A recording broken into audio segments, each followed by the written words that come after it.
You're listening to the Vint Wine Podcast, where you'll hear interviews and stories from around the wine world. From writers and critics to winemakers and sommeliers, we'll explore the people and businesses who are instrumental in shaping wine culture. Enjoy the show. Hey everyone, and welcome back to another episode of the Vint Wine Podcast. I am your host, Billy Galenko, and today we have a very special guest, a Napa Valley legend, Tor Kenward, on the podcast. We had a fantastic conversation. Tor walked me through his nearly 50 years in Napa Valley, and we covered his newest release of his book, Reflections of a Vintner.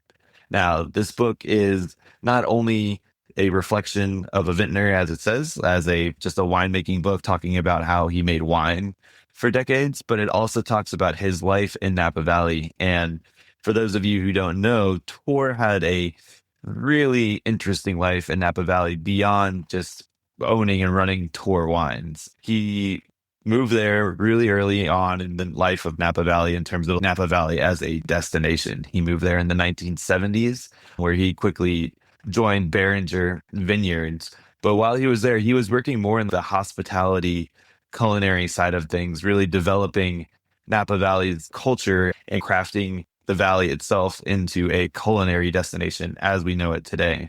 So he wasn't just working on the wine side, even though that was a passion of his and he wanted to be involved in working at wineries. The Reflections of a Vintner really covers all of these different passions that he has and all of the fascinating people that he got to work with all the way through these last 5 decades. In this episode, we walk through his life in Napa Valley, just the same way he does in the book.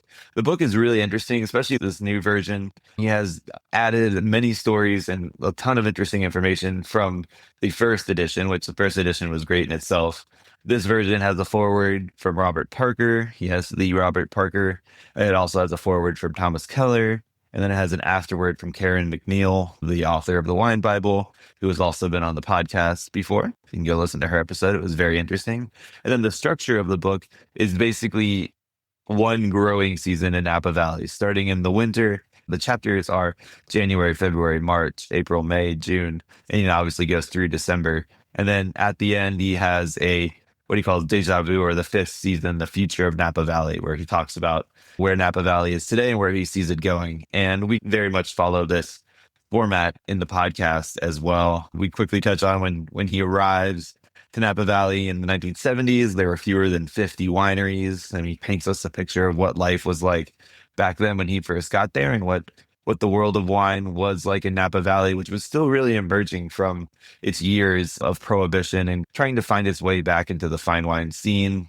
He talks about what it was like to be in Napa Valley when the Judgment of Paris happened. For those of you who may not know, I think we've talked about it a few times on the podcast. The Judgment of Paris was set up by Stephen Spurrier, who was a British wine merchant living in Paris at the time. And he set up a tasting comparing top wines from California with the top wines of France. And the results were the Napa Valley wine showed really well. And even the French judges ranked the Napa Valley wines ahead of the top first gross of Bordeaux, as well as wines from Burgundy. So that really skyrocketed Napa Valley into the general wine conversation. It became part instantly of the global wine zeitgeist. And Tor was there to experience what Napa Valley was like just before and everything that came after. So with all of that publicity, a lot of people started coming to Napa Valley, and it was basically on tour to try to figure out how can we make this area really hospitable to tourists? How can we make it different than any other wine region in the world? And he really leaned into the culinary aspects and the hospitality, as well as just the high quality wine. Then as Napa Valley is really taking off and gaining prominence from the Judgment of Paris, as well as the beginning to be listed widely in restaurants in New York and then on the East Coast, he also helps found the School for American Chefs alongside Madeleine Kamman. And then he also later, he was asked by Julia Child to join the American Institute of Wine and Food as well. So he was really working with some of the top culinary minds of the time. And a lot of these institutes went on to help train some of the top chefs in the United States. At this time, he also got to know a young Thomas Keller, and was there for the early days of the French Laundry. He actually proposed to his wife at the French Laundry. So he basically was heavily integrated into developing not only Napa Valley as a hospitality destination, but the idea of the American cuisine and what it meant to be cooking in this kind of California American style. So that was fascinating. I did not know that. This is all before he went on to found TOR Wines, which is very cool. Something else that he did that was more wine related while he was still doing all of these hospitality aspects was he was on the steering committee for the Napa Valley wine auction in 1981 with a group of vintners, including Robert Mondavi. And then eventually he founded TOR Wines. His idea was basically to show and highlight the top terroir in vineyards from around Napa Valley. So he never really wanted to own vineyards. He wanted to basically work with the people who owned the top vineyards in Napa Valley and make wines from select parcels that he was able to choose from inside each of these vineyards. So now today, he works with fruit from a number of the top vineyards throughout Napa Valley, including a bunch of the Beckstoffer plots, including the famed To Kalon vineyard. He also makes some wine from up in Pritchard Hill. And he really gives us a deep dive into kind of the vineyards right now, where the grapes are coming from and the wines that he's producing. Over the years, TOR Wines has really made a name for itself as one of the top wines in Napa Valley. So despite not being in the state, he is getting really some of the creme de la creme in terms of fruit from Napa Valley and making some super high quality wines. And then we wrap up the conversation with Tor's thoughts on where Napa Valley is headed in the future. So again, everybody go check out his newly released edition of Reflections of a Vintner. Without further ado, here is our interview with winemaker. The full title is Reflections of a Vintner, Stories and Seasonal Wisdom from a Lifetime in Napa Valley. He truly has so many decades of experience in Napa Valley. It was so fascinating to hear how each decade the wine and culinary scene continued to evolve and change and lead to what we see today. A lot of people today can't imagine Napa Valley as just a small farming community that, happened to make wine. Now we see all these really impressive wineries, and it's just such an interesting place today, and it's really fascinating to hear how it got there. So without further ado, here is our interview with winemaker, Napa Valley veteran, and author, Tor Kenward.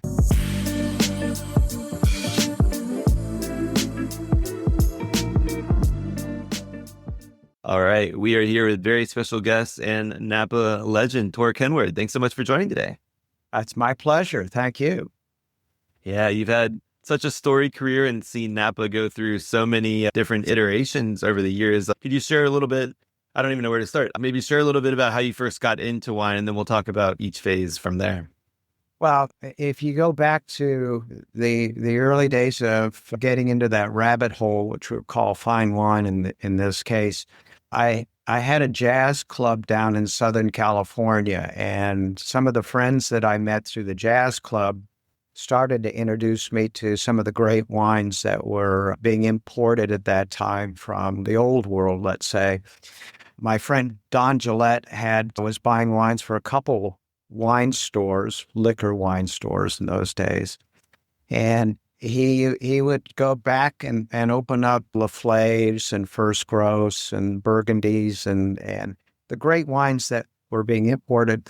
And I just went nuts with this whole thing. So jazz music and wine started to flow together at that time. Don said, well, why don't you go to Northern California? Because we hear things are happening up in Napa Valley. I was dating, my girlfriend was going to Stanford at that time. So it was easy for me to go north, spend a little time with her, and then we'd camp at both the Napa campground because we couldn't afford a hotel. And there was really about one hotel, and that was, El Bonita here in St. Helena. And we'd camp, and I would see 2 or 3 wineries. I met Andrei Chelichev, Joe Heights. There were less than 50 wineries, so you couldn't spend a lot of time. But the people that I met in the Napa Valley that I was introduced to in the mid-'70s began almost an instant love affair, not only with the wines, but the people, it was agriculture, science, and art all wrapped together. So the love affair continued. It actually became pretty intense. And I just basically one day threw everything in the back. I had a little 64 MG through, which can't hold a lot of luggage. Threw everything in the back of that car and drove up to Napa Valley, applied for whatever jobs I could find, took the very first one they gave me, and never looked back. Wow. Yeah. So when you started working at wineries, you just had a passion for wine. You had no winemaking experience at all at that time, right? No winemaking. One of the jobs that I heard was available was working for a winemaker called Chuck Ortman for Spring Mountain Winery. And I was going to the job I really wanted was to be Chuck's assistant winemaker. Mike Robbins owned Spring Mountain at the time. And Mike was an eccentric. And Mike promised to get Chuck an assistant, but never did. So I missed a winemaking opportunity and became, believe it or not, a tour guide at Beringer. And in 3 years, I became vice president at Beringer. I was the resident wine geek who moved up the ranks fairly rapidly. In those days, Beringer, when I first walked in the door at Beringer, the most popular wine was a cream sherry because it made a very nice cream sherry cake, and the recipe was next to the bottle as people left the tasting room. That was the number one wine. Behind that was Traubengold, which was a semi-sweet Riesling, and Baron Blue, which was a nondescript light red. That was the most popular wines being sold at Beringer in the mid-'70s. So I stepped in the door at the right time. The mindset was there to change that, to try to become more competitive in the fine wine world.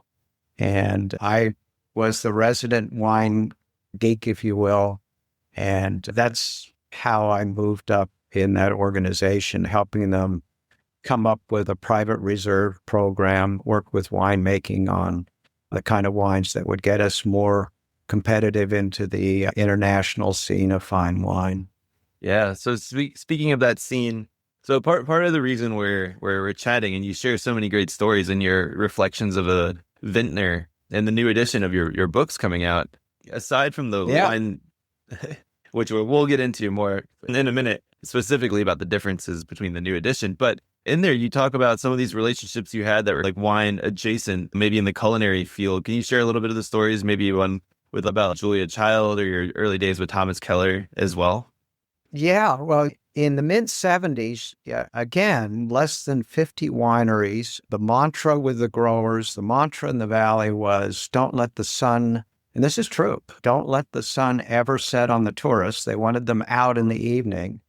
No one was, this whole Napa Valley that people know now, which is an international destination for wine and food, did not exist. It was very blue collar, and they did not want tourism.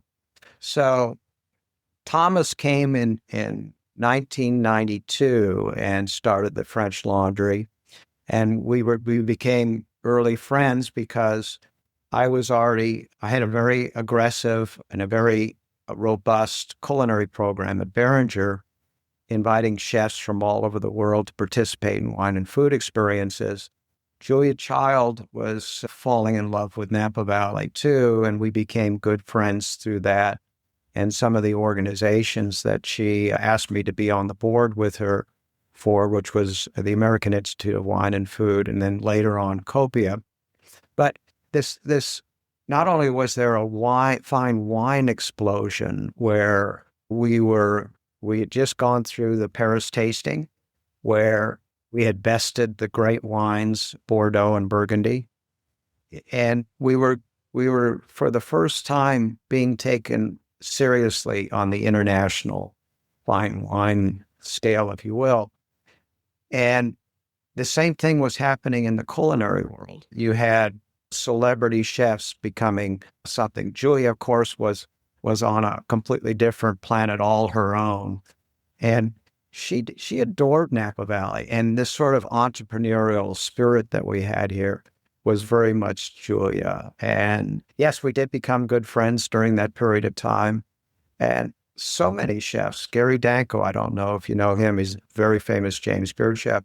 He was my chef at Beringer for 7 years, I think it was. And yeah, and we had Madeleine Kamman, who I consider one of the great modern teachers and cookbook writers, who, if anybody's not familiar with her and loves the culinary world, there's a great adventure for you out there. Madeleine worked with me. We developed a school for American chefs at Beringer with Madeleine, really making the blueprint and making that all happen.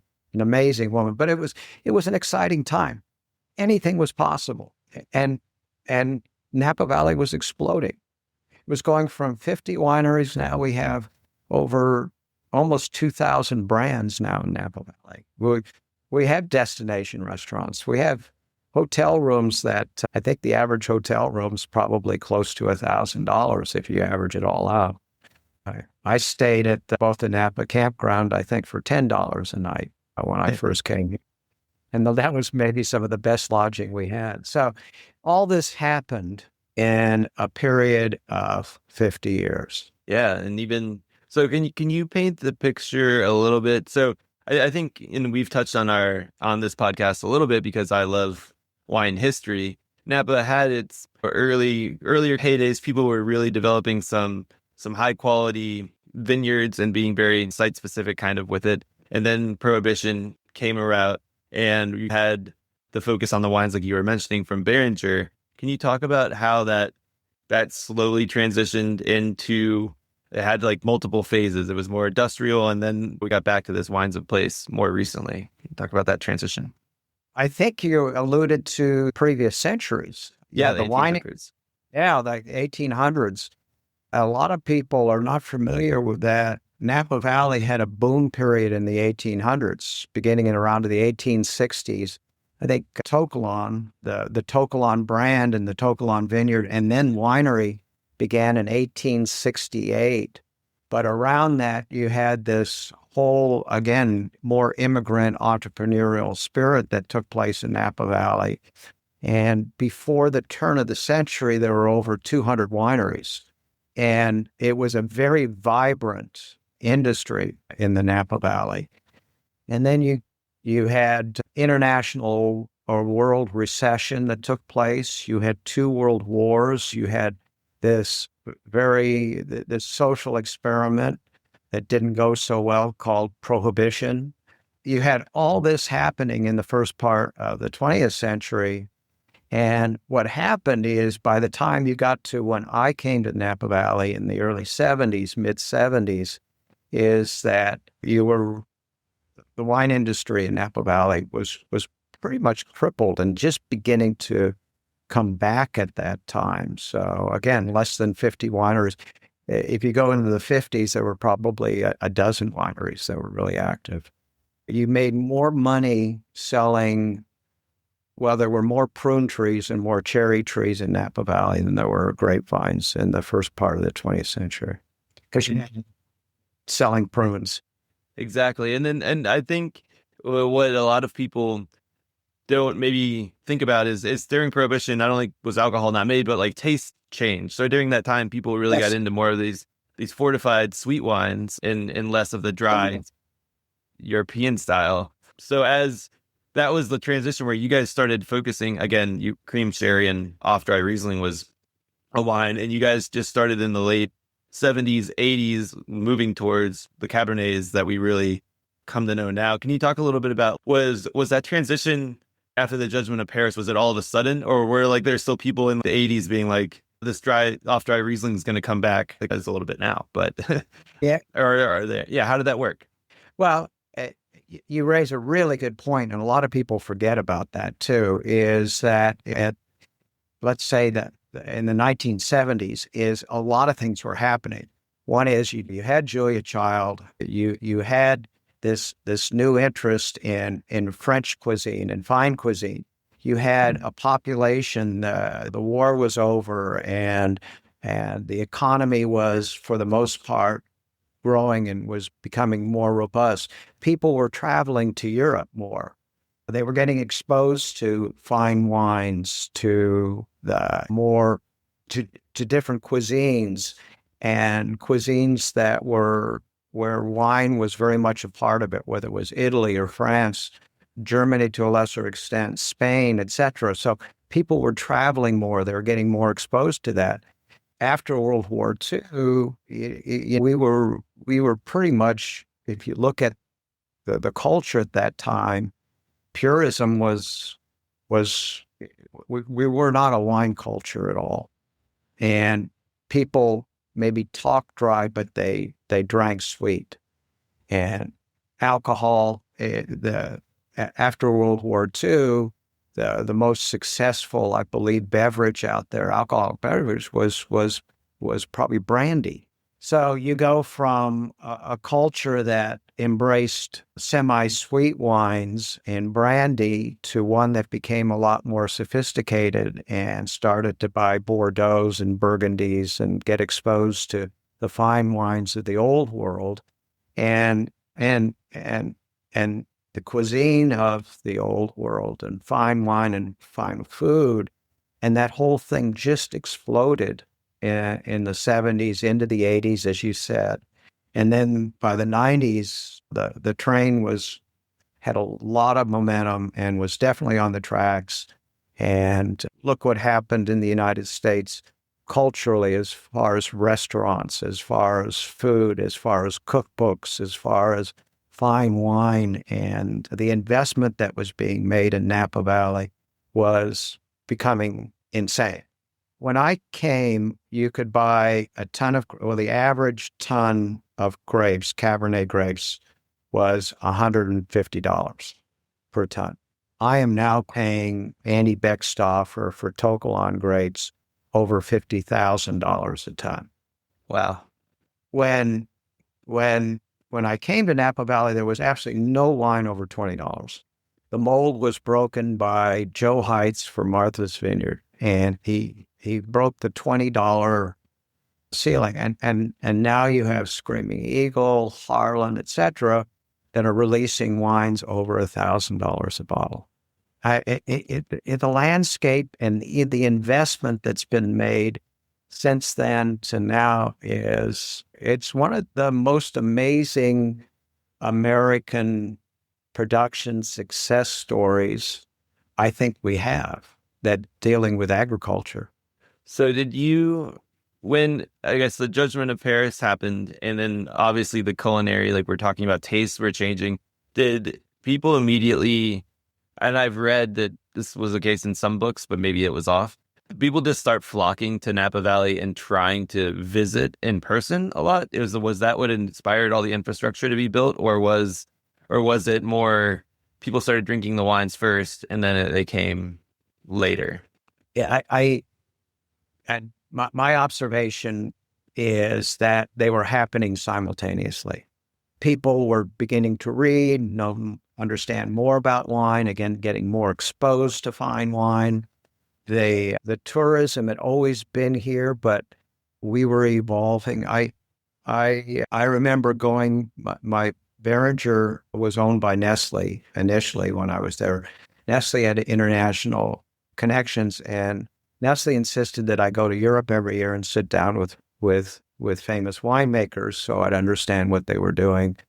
And I was introduced to this incredible hospitality that was part of the culture, part of the wine industry in France in particular. Robert Mondavi, same thing.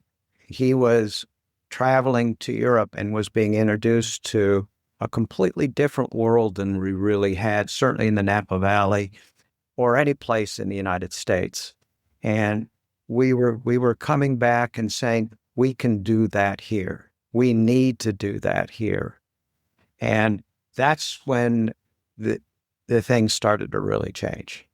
Is we tried to replicate. We ripped them off, if you will. We took that hospitality model and we said we can do that and we can do it our way.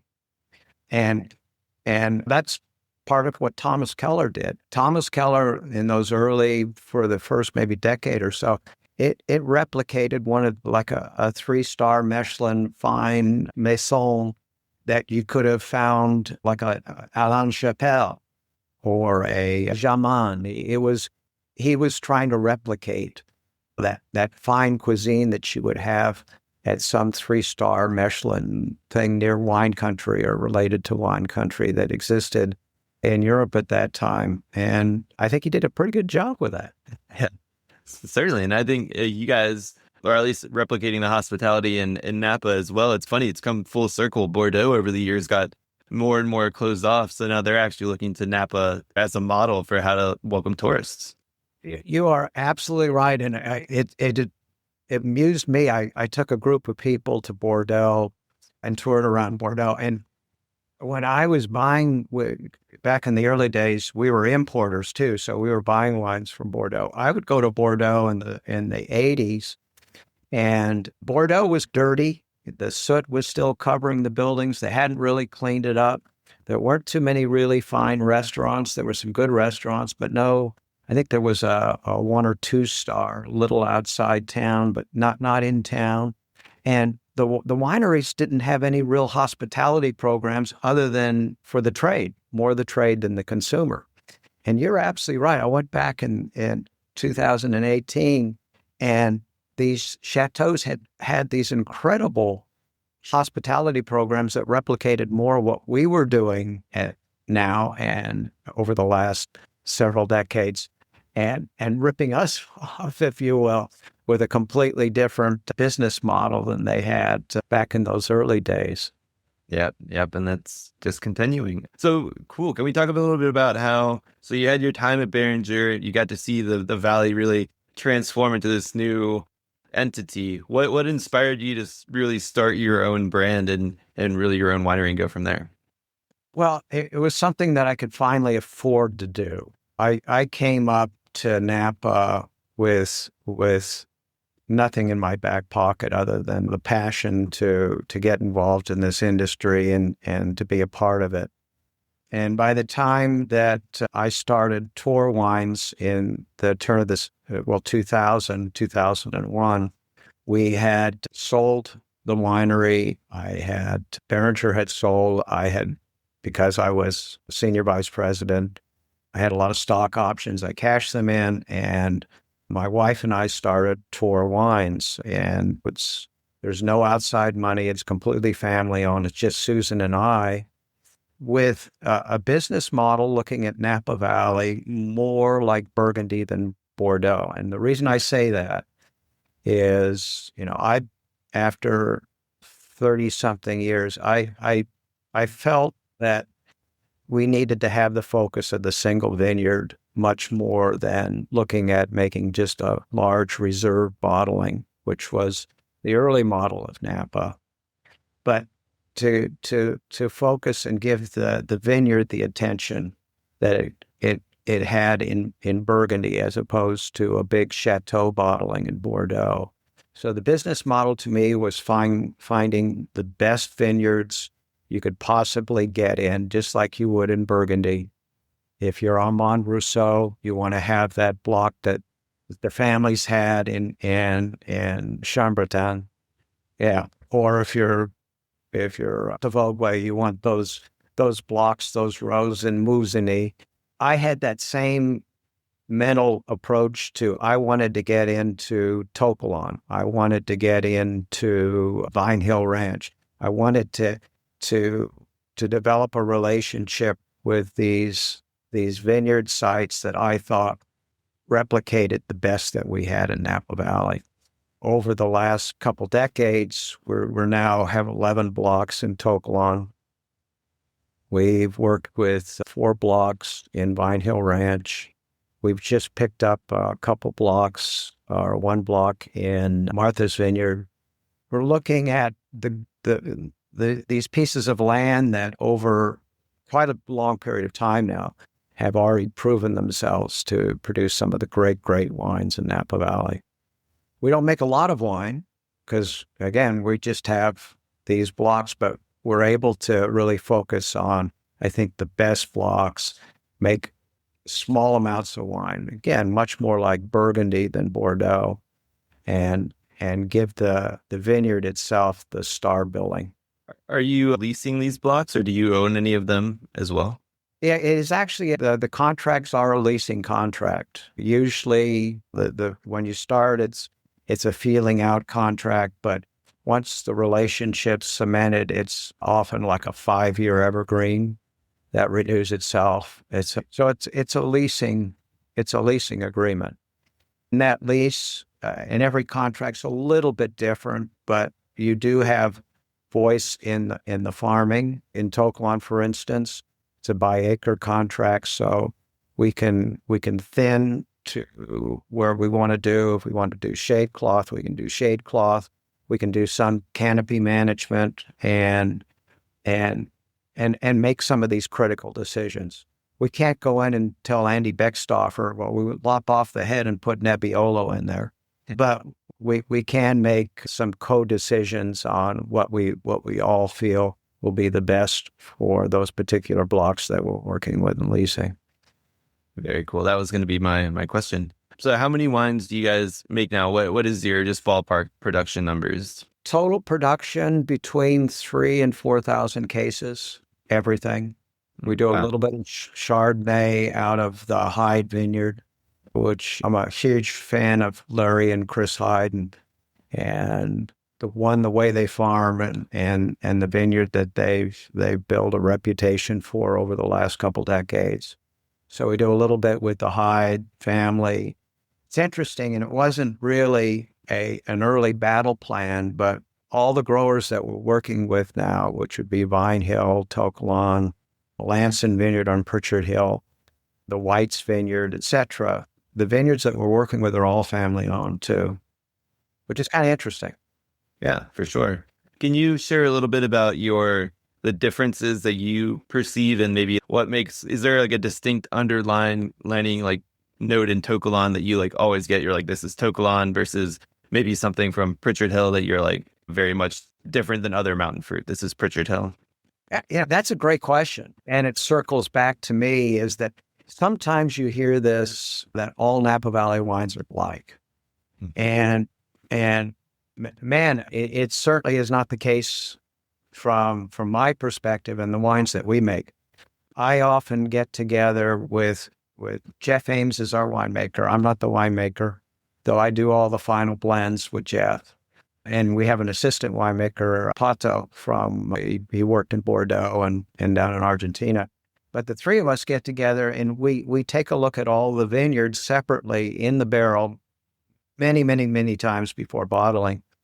And every year, even within, let's take To Kalon, 11 blocks in To Kalon. We usually make 3 to 4 wines, separate wines out of those 11 blocks every year. Those 3 to 4 wines coming out of one contiguous 83-acre, relatively flat vineyard are dramatically different wines just within that vineyard itself. So I find incredible diversity between just the wines within an 83-acre vineyard where everything is connected. And then you take a vineyard, let's say Melanson up on Pritchard Hill, it is a completely different beast. I'll tell you an interesting story. In the Beringer days, and this sort of got my mind set on why we should focus on single vineyards. Beringer hired a couple Bordeaux producers to sit down, come over every year and work with us on trying to understand Napa Valley and how it relates to Cabernet, Petit Verdot, the Cinq-Cépages of Bordeaux. And it was Jean-Louis Mondreau, who had worked at Latour, and actually we've stayed in touch. And Jean-Louis Mondreau had said, you can plant Cabernet at all these different locations that you have in Napa Valley, and it is going to be very diverse itself. We can't do that in Bordeaux. Bordeaux's set up with the Cinq-Cépages, which is Cabernet, Merlot, Petit Verdot, Cab Franc, Malbec. And we have those more as an insurance policy if weather wipes one out. And over time and decades, we've gravitated to what works best in our vineyard with the the terroir conditions that we have. But in Napa Valley, you can take Cabernet and you can plant it in all these different places, and it will be almost like a different variety.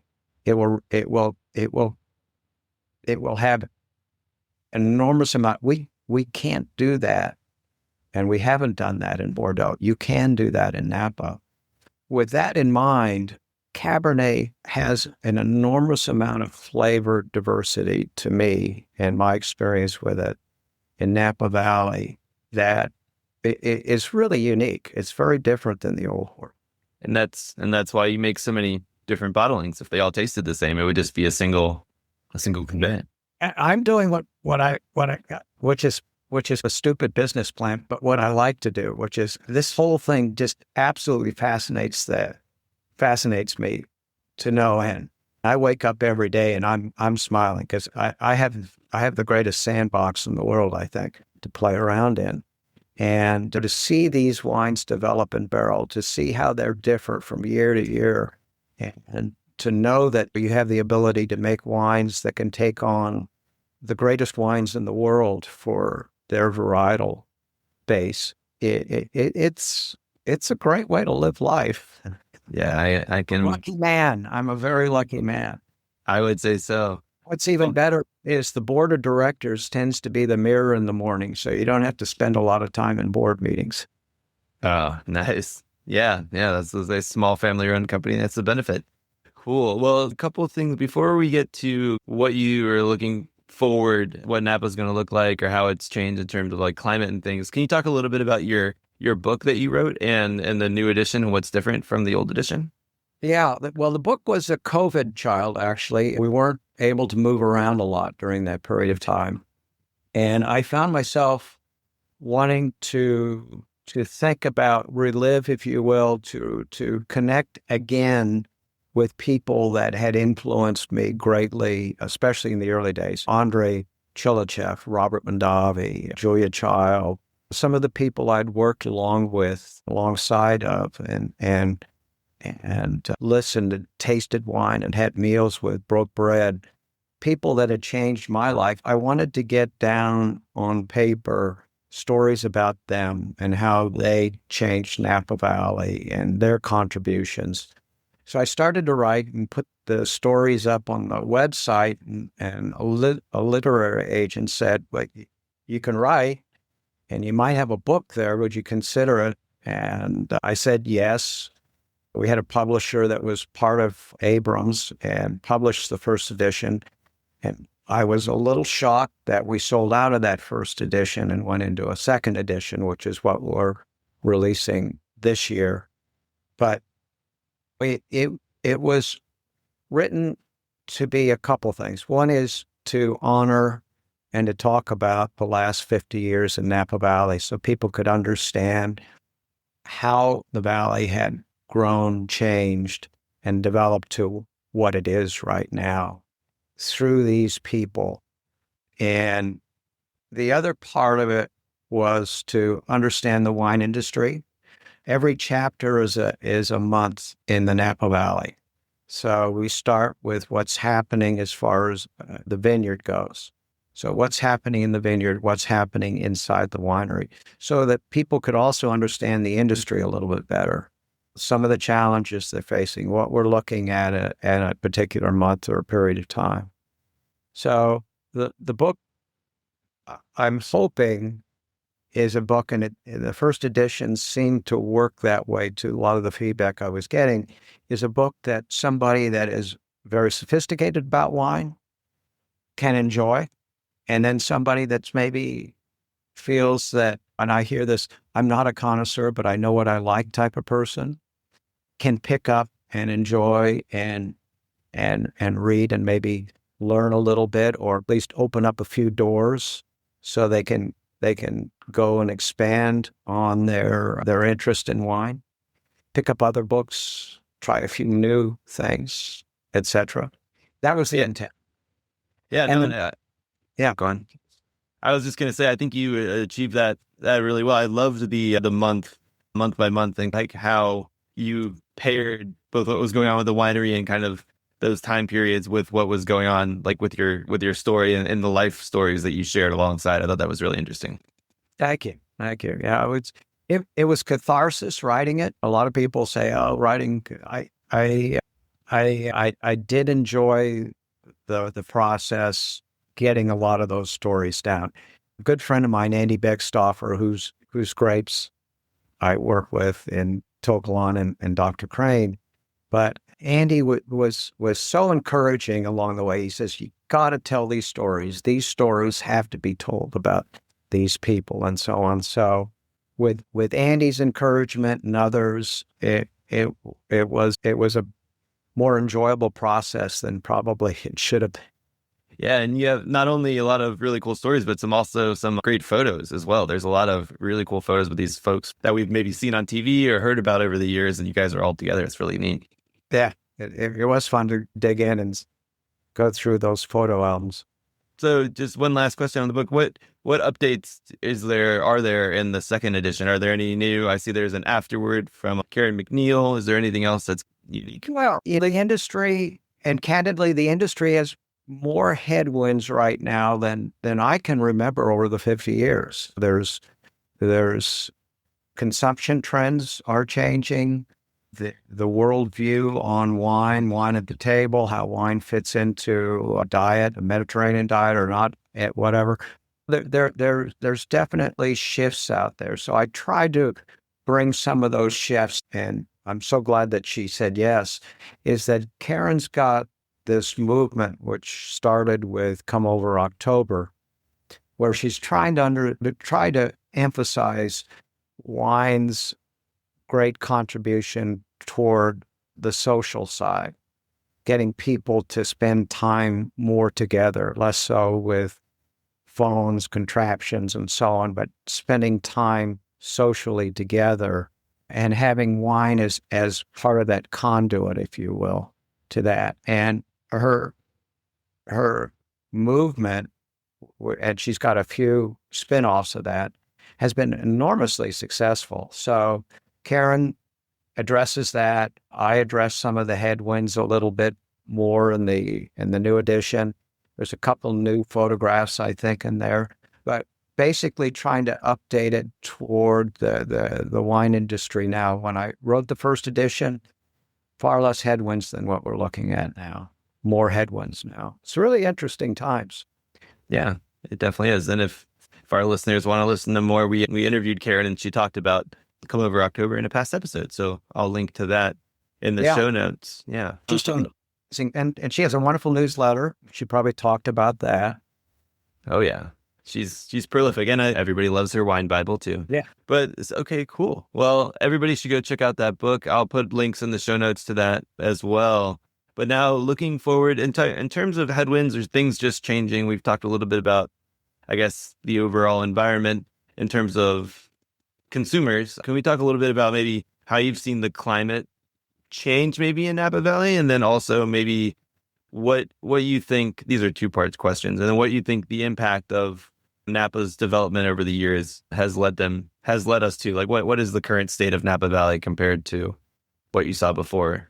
Yeah, that's a really interesting question. I think everybody that I'm spending time with in the Napa Valley has concerns about climate change. I don't remember fire ever really being an issue until 2017, in that we've got this expanded fire season, and it's always in the back of our mind now.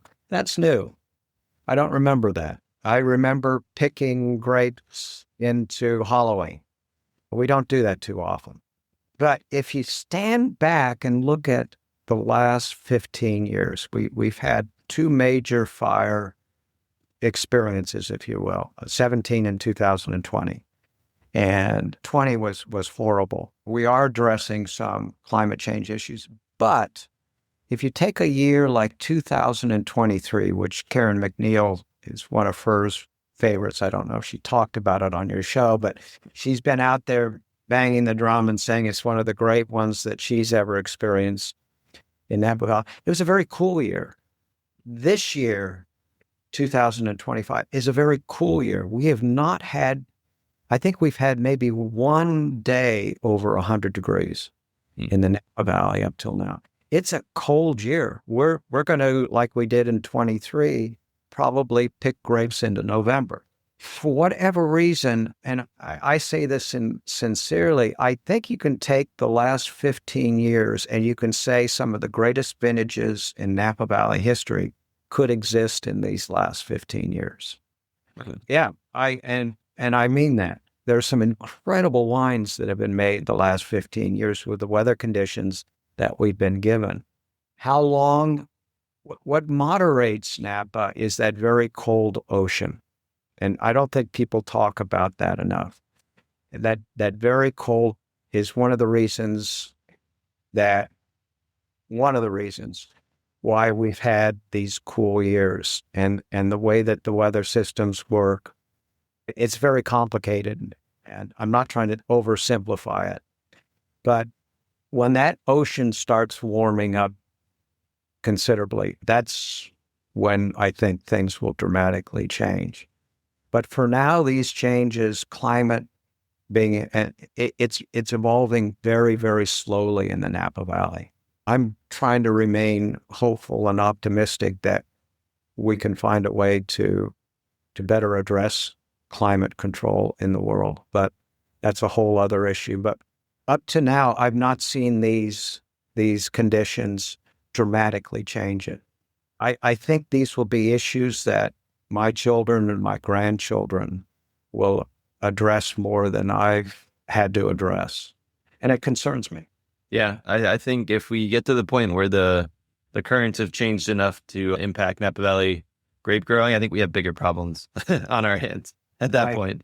Very nice. My last question here, and I tried to shoehorn it into my previous one, was you mentioned the grapes being $150 a ton, and now some are over $50,000. Do you think there's been this like premiumization, or like even of the baseline Napa wines, that have maybe made it a little less attainable than it once was, and to the detriment of less people maybe getting to try Napa wines for the first time? That's a great question. And it's one that I hear a lot. In my little microcosm, we have red wines that have an Oakville bottling that's around $100, and then we have a Black Magic that's $450. In my little teeny world, the $450 bottle of wine goes faster than the $100 bottle of wine. It sells out immediately.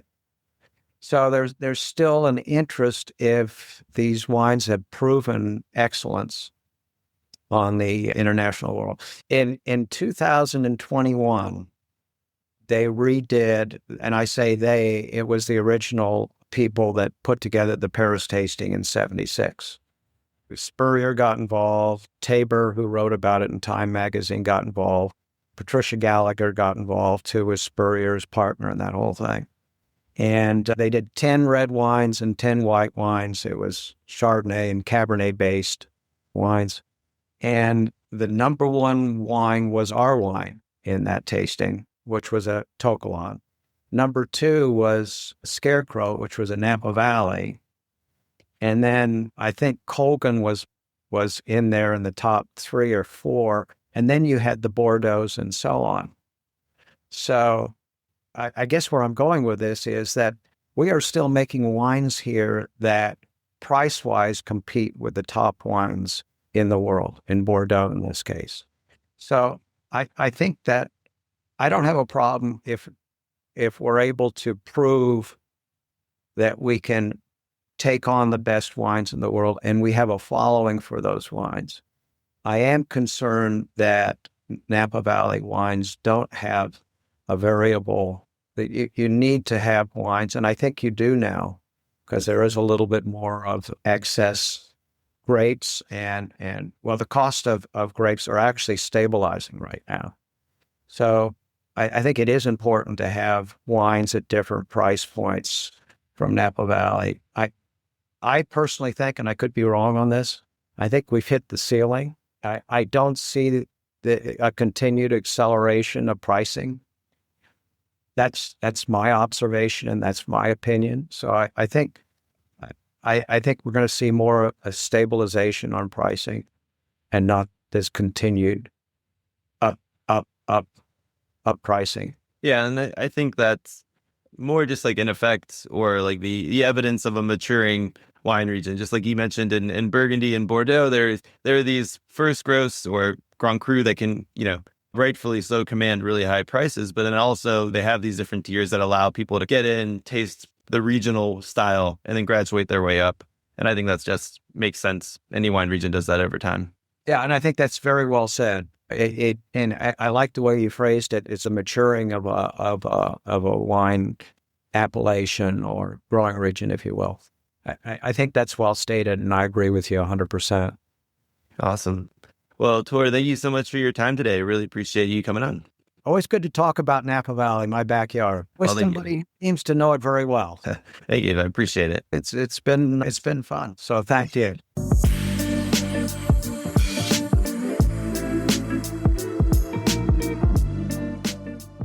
All right. That was our interview with Tor Kenward. I hope everybody learned a ton about Napa Valley, really got the sense of where it's been and where it's going. And everybody should go check out Tor's newest edition of Reflections of a Vintner. It is available now wherever you buy books on Amazon and elsewhere.